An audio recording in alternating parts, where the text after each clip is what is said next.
And now that I see myself with these glasses on, I feel like I look like that, like a closer or something. You know what I mean? Like from like the 90s. Like, Oh, absolutely. it's got that definitely got a vibe. Or Danny Jansen.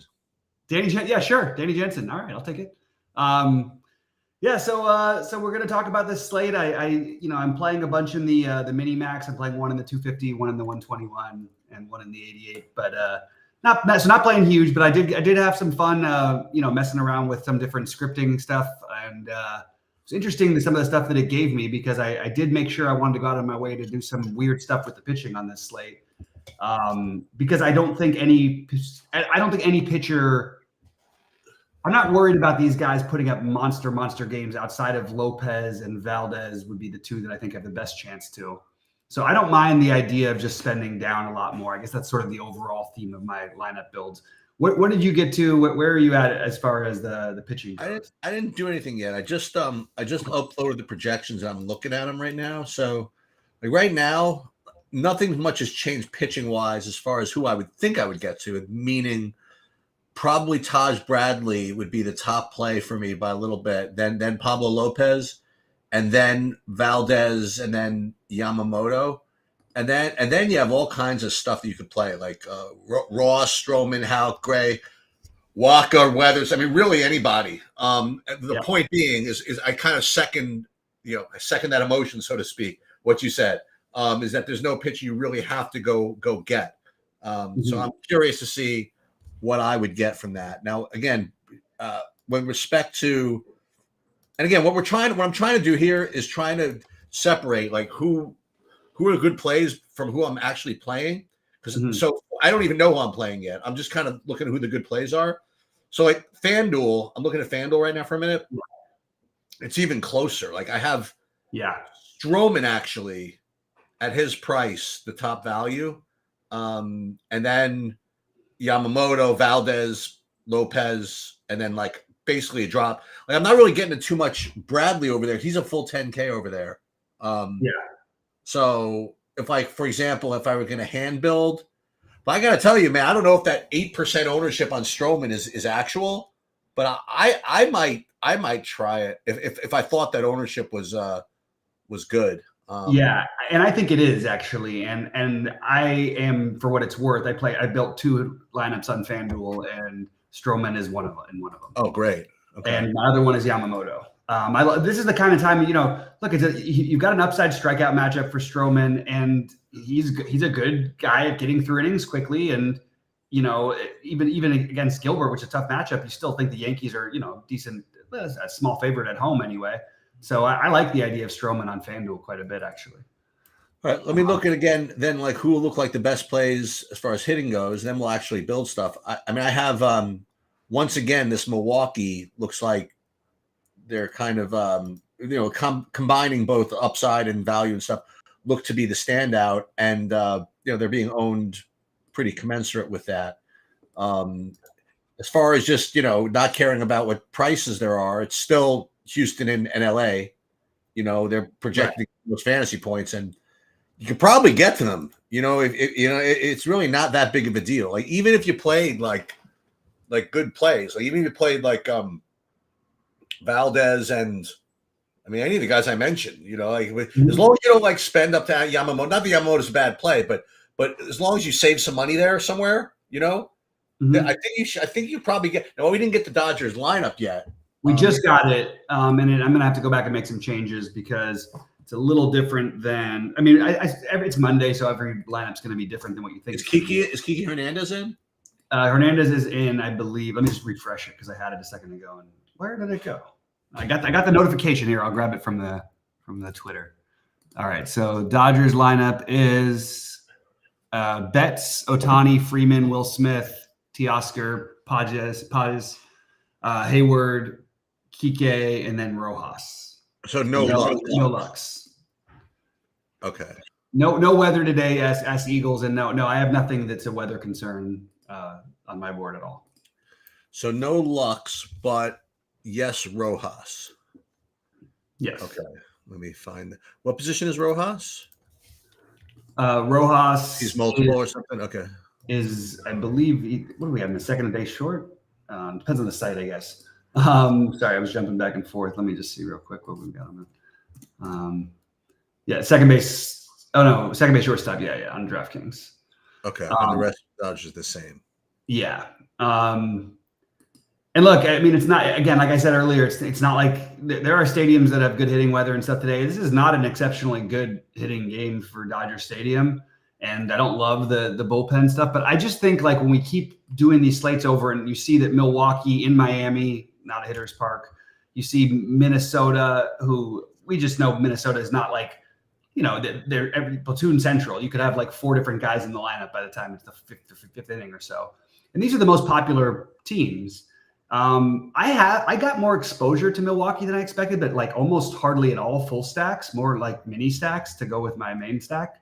But I really don't think that like you have to just play the 2 stacks that are the most popular in this situation.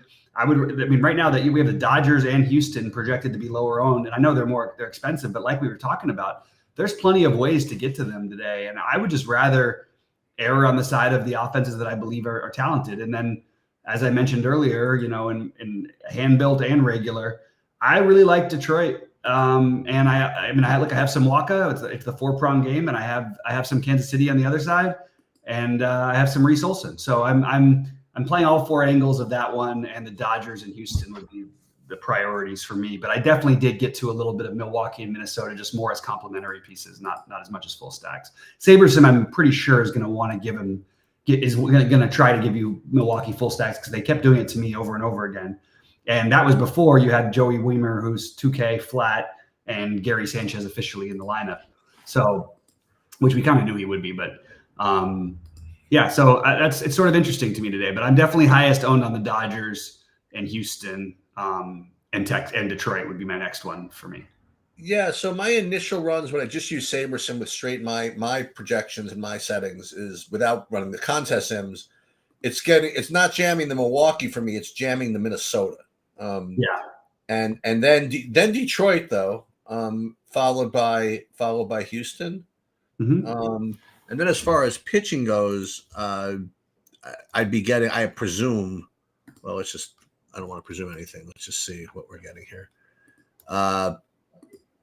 Yeah, like all like the Pablo Lopez, and then Ross and Taj Bradley. But then when I think I could still have the same contest sim setting, so I'm going to run the contest sims here, and then what I'll do is I'll share my screen for the FanDuel thing again. I like doing that. The FanDuel. Absolutely. Until they yell at us, let's do it. Until they yell at us. But again, this is my. I might as well. I could do what I'm doing here. Hold on, let me just pull this up. So again, for those of you that are seeing this for the first time, I mean, again, this is just me using SaberSim along with my projections. I put the projections in. I uploaded them. I ran 5,000 lineups. I narrowed it down to 50, and then I applied the contest sims where they're already like in here, and then we just literally just start going contest by contest. And what I like to see, just for my own edification, is how things change based on the application of the contest sims. So like I just mentioned, like I was getting a whole bunch of Minnesota pre-applying the sims, and after doing this, now I'm getting like all the angels you can eat. You know what I mean? Like, right. And listen, and that's decision that you have to make, and like how frisky you want to get. Doesn't seem like something that could be healthy to play like all kinds of angel stacks against against Valdez. But listen, that's why this is an art, not a science. I can go back to my original settings and play Minnesota's, for example, or I could force my way in. It's have a little bit of you can have a little bit of faith or not. It depends on what you want to do. Yeah. So for now, but let's see. And you know what's the other stack that's a lower owned one that I did I have like 10% of that I just thought I'd mention, sort of in the same theme of just playing the better hitting teams and sort of disregarding the matchup. I know Sonny Gray is a really good pitcher, but I'm so comfortable with taking shots at Baltimore here. I don't know what it is about me. Maybe it's because Baltimore usually plays at the 6:40 p.m. time, and we don't get to play them on the main slate so often. But when I see Baltimore, I just always want to play these guys. There's just tons of power and speed combination upside. There's a couple cheap bats in the lineup that you can, Austin Hayes, and Mateo. Oh no, Mateo's cheap on FanDuel, not on DraftKings. But I like the idea because I just think you're going to get like zero ownership on them, and it's a good hitting environment, considering the nature of the slate, and it's a very talented offense that Sonny Gray can get in trouble just like everybody else. And he's not like, well, I don't like usually like, I'm not looking to stack against him with most teams. I think that this is a good enough offense to where I'd be willing to gamble and just go for it. For what it's worth, he's given up 11 runs in his last 11 innings. It's not like he's been good lately, Sonny Gray. The other thing you should probably share with the group here is something that you spoke about earlier today. I don't know if you feel strongly enough about it, but you should definitely at least go through the process again about why the Dodgers might I don't want to say fishy, but might not be like as much of a slam dunk as they might always be. Right, and I think it's something to look at going forward, especially when they're going to be popular. Well, there's twofold. So what I saw on Friday, and it's something you've been seeing lately more with them, but that was a special situation because it was the Ohtani bobblehead, and everybody was for whatever reason freaking out about it. But it just when they brought in 5 different pitchers in like the first 3 innings, I believe, 4 innings maybe. But if you're just going to keep doing that, it's just really hard to stack against teams that are like using one different pitcher every inning. And when the Dodgers are popular in these situations, but they're not going to be that popular. If they were going to be like the most popular team, I'd be talking about this is a reason to get off of them today. And I think you're going to get so basically you're going to get the best effort from your opposing team. They've got everybody in the division thinks they're a rival, and everybody in the league is annoyed by how much they've been talked about, and all the people say buying a championship or whatever. That I think you're just going to have teams that are managing against them basically like it's a playoff game, and that's not necessarily great for stacking in general. Now, the flip side is like, again, 1 through 5 in this lineup, actually 1 through 6 when what's his name's healthy, when Muncy's healthy again. It's just so, I mean, you have 3 of the best 10 hitters in baseball in a row, and then you've got the best hitting catcher or the second best hitting at worst. And then Teoscar and I mean, they just are loaded. You know what I mean? It's really hard not to want to try to overweight them when they're going to be low owned, even with those other concerns that I have. That's more something I'm going to reserve for when they're going to be really popular. That I'll let it suit my narrative more that way. I'm not going to avoid them on 8-game slates where they have the highest run total and for some reason are the 5th or 6th highest owned offense, maybe not even that high. So that's sort of my little spiel. Also, they are going to have platoon opportunities. Like the fact that Lux isn't in this lineup, you might see Lux in the lineup later in the game, like 5th, 6th inning or something, and Kike could be gone. You might see Rojas gone. Those would be the most likely guys who don't keep going. And also, yeah, so those would be the ones that would be the most concerned about playing the full game, but still. Oh, and Hayward, I guess, but that's sort of a funny one because I don't know. They tended to let him play, get his 3-4 at bats or whatever every game. But I also just don't think Hayward is as good a hitter as these other guys are, so I'm not like going out of my way to get him. I'm kind of interested in getting to this Kramer a little bit too that I talked about earlier. Yeah, I like that. I got some of it myself. Let me just see what I've got because my pitching is I did spread out a little bit considering I'm using that other thing. Let's see, Kramer. Yeah, I've got Kramer I've got 12% of them. Not a crazy. Right. So if you didn't want to play use SaberSim and you wanted to just do a handbill thing, but make some use of TrueDFS and the projections and how I look at them, this is kind of like the traditional FanDuel single entry process, right? So I'm pulling up the most recent version of the sheets, and I don't know if I'm going to have time to update them again. Just for the Dodgers, it's just one guy. It's just Lux as opposed to Rojas. So when I look at it, in FanDuel, I would see all these guys categorized the same, and then I have one guy 8% ownership. I'm just going to play him, right? So I'll just put that in here, right? Okay, so there's that. All right. So now, because you played Stroman, it's 3,300 a man. It's probably Oli Enfer. You could probably play whatever you want, or at least close to it. So let's take a look and see if we can't do something funny. All right, so here's the way I rate the stacks. And again, there are two ways to do it. One is just by raw points over here. And on FanDuel, that's usually these. You can probably usually get to whoever you want anyway. Mm-hmm. So you usually will be able to get to the top two if you maybe. But you do have like some ownership, a lot for Houston, but definitely less for the Dodgers. So if I had to pick which one to pay up for me, it would be the Dodgers. Mm-hmm. And then if I rate them by value over here, now it's where you get funny. Now you get to have Houston is also showing up as top value, which means that they're going to be the chalkiest stack, which means we're not going to play. They're just not going to.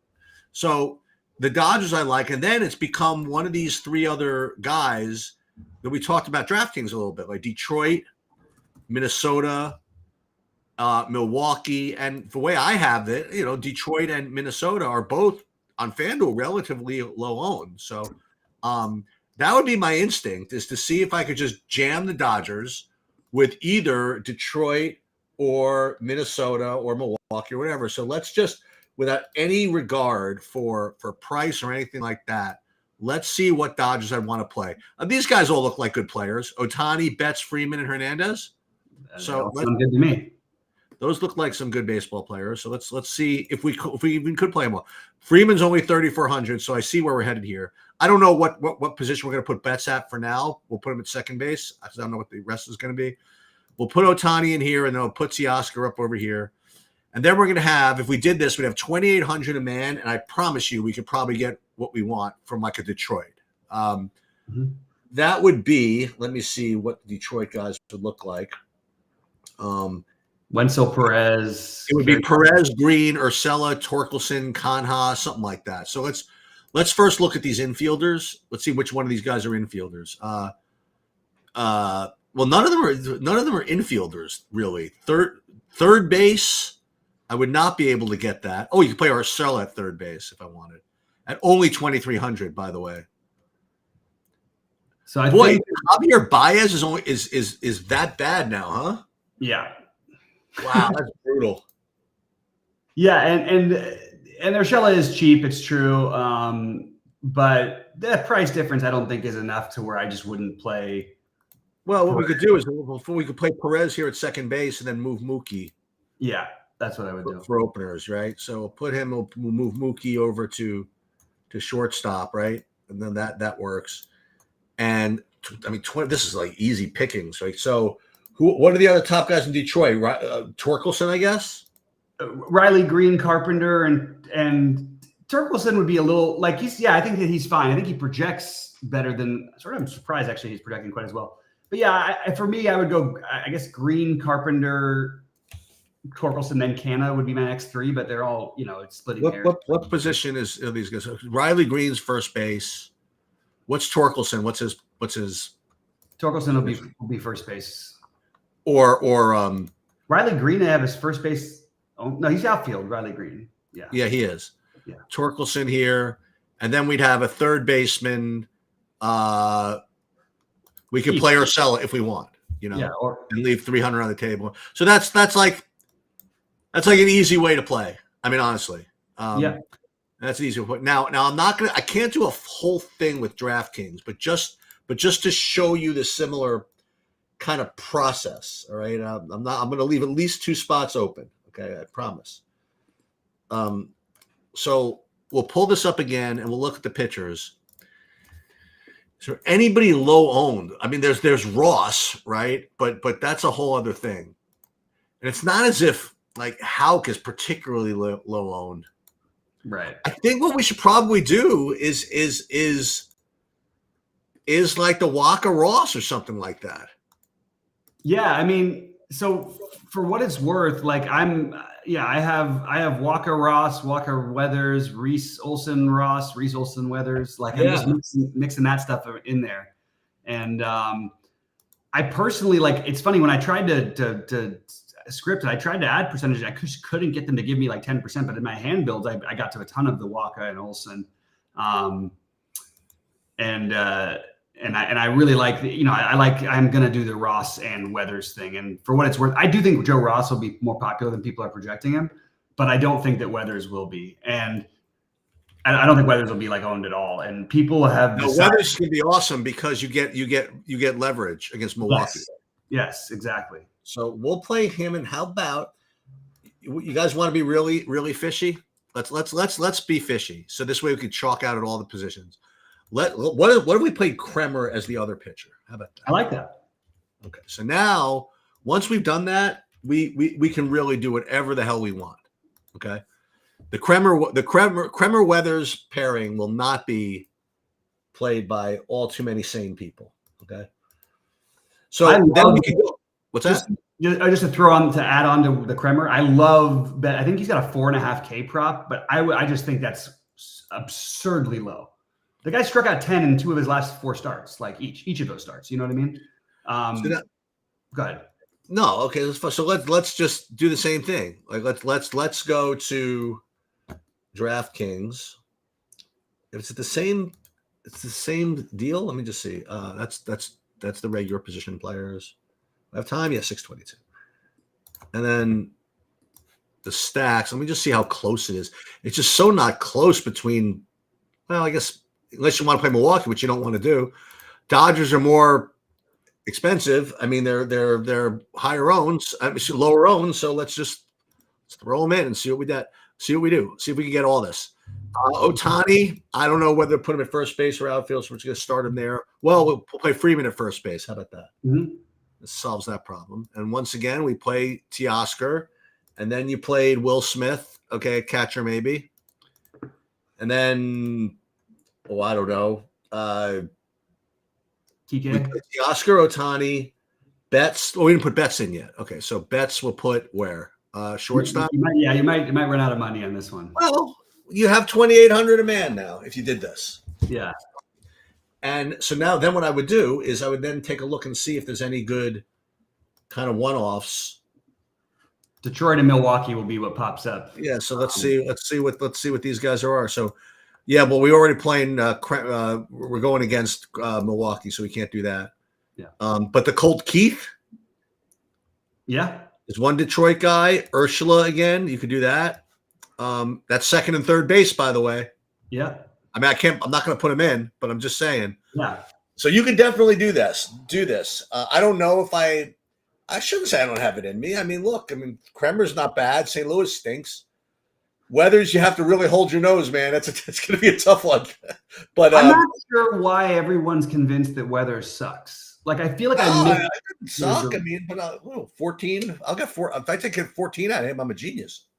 But he's had some good starts. Like he had some rough matchups too that he had to deal with. Like, he even pitched well against the Dodgers. He got a quality start in that game. Like, yeah, I don't know. I just don't think he's as bad as everyone's making him out to be.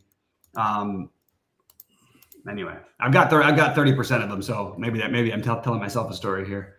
Yeah, maybe. But yeah, so that's you could do that from a hand built perspective too. And that's pretty much all I got for you guys. I mean, I do like that thing I built on FanDuel, by the way. I like it. I do too. And Stroman, I'm not greedy. I don't need 30. If I can get 20 out of him. Yeah. I'd be more than happy. Mm-hmm. How has Valdez been doing? He had the big start against Oakland. Aside from that, it's been kind of pedestrian. He's looked much better lately. Yeah. And yeah, that's true. But this lineup that he's facing, let's put it this way: like, if there's a different way that the slate takes shape or whatever, that Framber Valdez would be like 75% owned. If it was any time over the last couple of years, look at the lineup he's facing. Yeah, you've got the lefty with Chanel, he's a prospect, but Kevin Pillar is batting cleanup. Kevin Pillar couldn't even get a job in baseball until recently. Their best hitter, Joe Adell, my favorite guy, is down in the 6th hole. But all of these guys strike out. Like, I don't know. I feel pretty comfortable with Valdez. Famous last words, but I really do. Yeah, I'm down with that. Let me see. So the Waka, I'm getting some of that. I'm getting some of this in the Boston. Boston wasn't bad. That gets some leverage. Then, boy, SaberSim is really after it as far as the leverage goes tonight. Like, if you don't want to play the Angels, they'll say, no problem, just play the Red Sox. You know Right, what I mean? right. No problem. So it's a tough call what to do tonight, actually. Yeah, more than I may have initially seemed, that's for sure. For what it's worth, I actually think this is a very good slate not to full. I know you're going to, but I'm just telling everybody else out there, like, and yeah, people's processes are different, but I think this is definitely the kind of slate where you can build with 4-2-2 or 4-3-1. Anytime we get to 8 games or less, and there's not like a clear standout stack that I really want to play, I think that it's something I'm going to keep testing out, and just take the weird, I don't know, play 5 with 3 1-offs and try to get to guys like Judge and Ohtani in your builds. I mean, there's so many times we play all these slates and these stacks win and everything, but really it's like one guy scoring 45 fantasy points, like right. Yeah. Yeah. Congrats. Yeah, that's true. Brandon did chop the big F1 one. Did he? How many ways, Brandon? I think it was a number of ways, unfortunately. I'm sure. But still, always good. Yeah, I don't know. And now he's playing baseball slates and winning. What's going on, Brandon? Brandon's got all kinds of stuff going on these days. Love it. Yeah. Nice. Pablo Lopez. You know what? Everybody's got their guys that don't do well for them, and Lopez is like my guy. Like I don't know what I'm gonna do. Yeah. What time does the Houston game start? 8:10, huh? 8:10. Yeah. What are you trying to figure out? No, nothing. I mean, like if I start off with this stupid like Angels idea of like being super contrarian, I could change my mind, in a little while. Yeah. That's true. And we have to give another shout out too to our guy D-Man who won one of the showdowns for golf on Saturday. He won. Oh, really? 20,000. Yeah. Wow, that's a nice win. So shout out to D-Man for that one. That was nice to see. Yep. Trying to see what else is happening here. I guess that's pretty much it. I mean, we lock in 10 minutes, so we should probably. Yeah, I think we're ready to do finalize all this stuff. And I guess that's it. So I am out all day tomorrow. Yeah, for recording and for live. But we'll be back for everything on. No, I'm actually going to be record Wednesday, then back to the Yankee game again. Oh, nice. Wednesday night, and then I should be back Thursday nice. for that. How long does it take you? Do you drive to the Yankee games when you go? Depends on my mood, but yeah, usually it takes about an hour. Yeah, with average traffic, about 50 minutes with none, and like an hour and 10 with. It's never that bad. It's never right. that bad. Yeah. Right. No, we don't have. But it's cool. I've told you, I got these legend seats that come with like you get this dinner and this like just all you can eat dinner. Oh, that's sweet. Yeah, I love that stuff. The baseline cool. club at Dodger Stadium. That's the best. Yep. But okay, I'm gonna get going. Hope everybody's a sweat tonight, and see you near the top of the leaderboard. Sounds good. Have a good night, man. Good luck, everybody.